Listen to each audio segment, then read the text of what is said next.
Assam Chief Minister Himanta Biswa Sarma on Wednesday made sharp remarks on the Mia community while responding to questions from reporters addressing the media. CM Sarma said he had earlier instructed BJP workers to create pressure on the Mia community and stated that he had nothing to hide.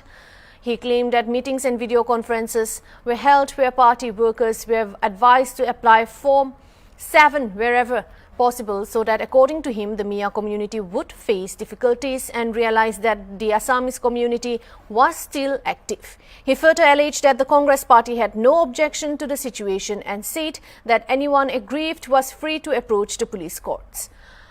The Chief Minister also cited everyday action, claiming that even small inconveniences could create pressure. He alleged that if such resistance was not shown, the community would continue to spread across the state. Referring to a recent visit to Duliajan, Sarma said he had witnessed the situation firsthand.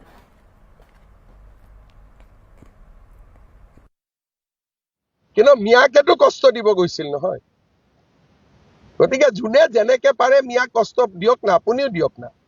ৰিক্সাত উঠিলে 5 টকা ভাড়া হলে 4 টকা দি দিব কষ্ট খালেহে অসমৰ পৰা যাব ৰাতিটো 9টাত গৈছিলে মইতো কও মিয়া কষ্ট দিব ৰাতি 12টাতো যাওক কবাত যাব খুজিলে এইবিলাক কোনো ইস্যু নহয় হিমন্ত বিশ্ব শৰ্মা আৰু বিজেপিয়ে ডাইৰেক্ট মিয়াৰ এগেইনষ্টত আছে আৰু এইবিলাক আমাক ইস্যু বুলি কৈ কি লাভ হ'ব আমিতো কৈয়ে আছো আমিতো লুকুৱা নাই লুকাইছো নেকি আগতে এইবিলাক মানে ভয় কৰিছিলে অমুক এটা নোটিস গৈ গল অমুক হৈ গল এতিয়া ময়ে সবকে এনকাৰেজ কৰো যে কষ্ট দি থাকক কষ্ট নিদিলে যোৱা কালি মই চাই আহিছো দুলিয়াজানো গৈ পালেগৈ কালি মই চাই আহিছো দুলিয়াজানতো গৈ বহিলে হয় না বিমল কালি কৈ আছিল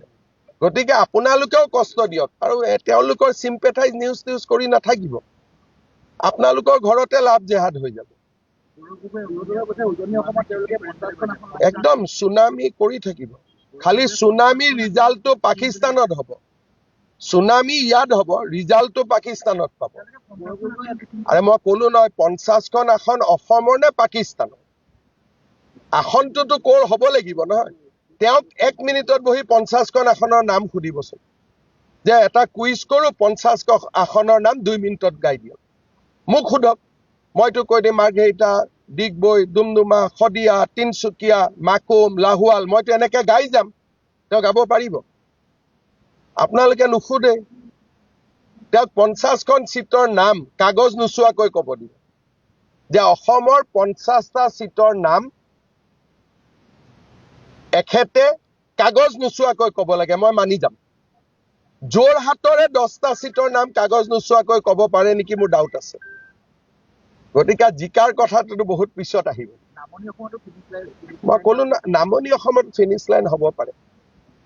তাত তেওঁৰ জাতি জনগোষ্ঠী বিলাক আছে গতিকে মিয়াৰ ইলেকশ্যনটো তেওঁ জিকিব হেতুটো ফিনিশ নহয় ফিনিশৰ ওপৰতো কিবা লাইন আছে নেকি হেতু পাবই তেওঁলোক কংগ্ৰেছ সৰাসৰ মিয়া পাৰ্টি এতিয়া মুকে ভয় খুৱাব কৈছে ৰাতি 12টাত গৈছে অফিসত মইতো কৈছো 2টাতো যাব লাগে